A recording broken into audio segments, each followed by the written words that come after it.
Sa video na ito mga ka-dreamers, ito na yung video natin kung saan tayo pupwesto dito sa riverbank para makuha na natin ng video yung ating saging plantation dito sa riverside. Ayan mga ka-dreamers, hindi lang saging, pati yung bisol, andyan makikita na natin, kamuting kahoy, niyog, at kamuti crops. Ayan, pinaghalo na ni mama dito sa side na to. Ayan, medyo di kalayuan, talagang buhay na po yung saging.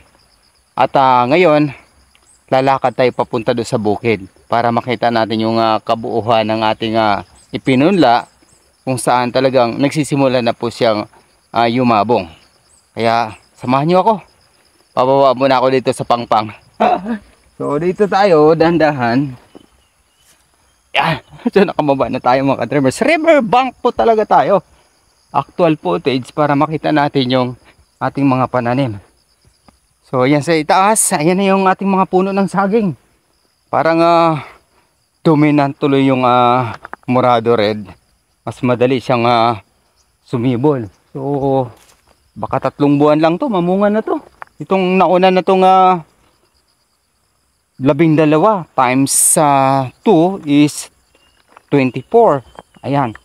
Dahil sa magkatabi po yung ating ipinunla. Then isinunod na natin yung itong side na to.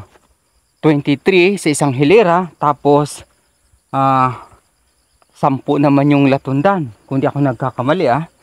Ayan. So nagsisimula na rin siyang umaalagwa mga ka-dreamers. Salamat sa Diyos.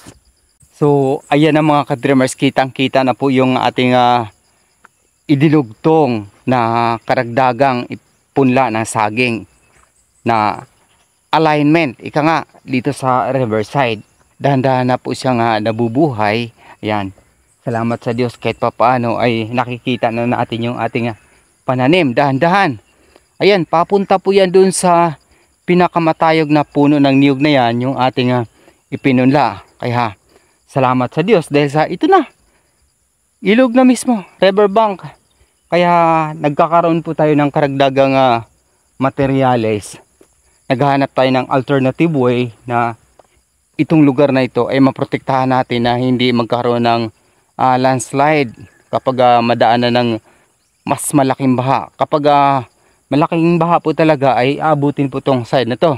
Kaya nagkaroon tayo ng nursery ng amagos.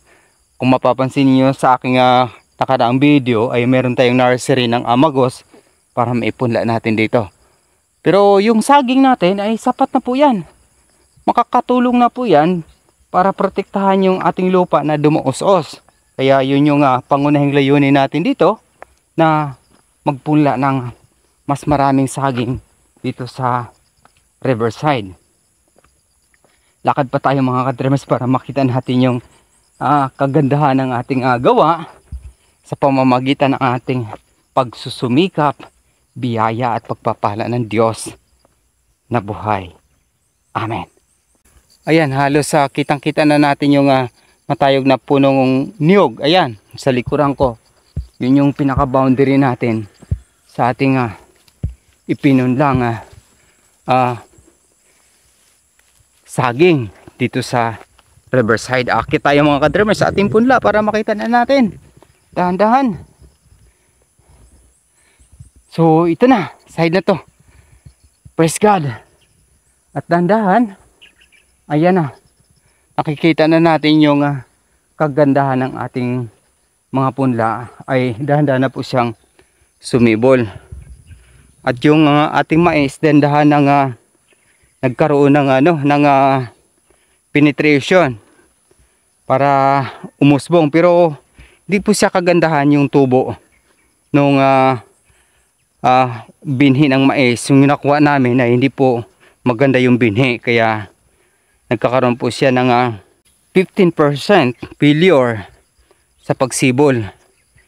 Pero okay lang yun dahil sa meron pa tayong isang crops na ipupunla dito, yung kamote crops, para isusunod natin para manatili yung ating ground na flat, green na green in the future to come.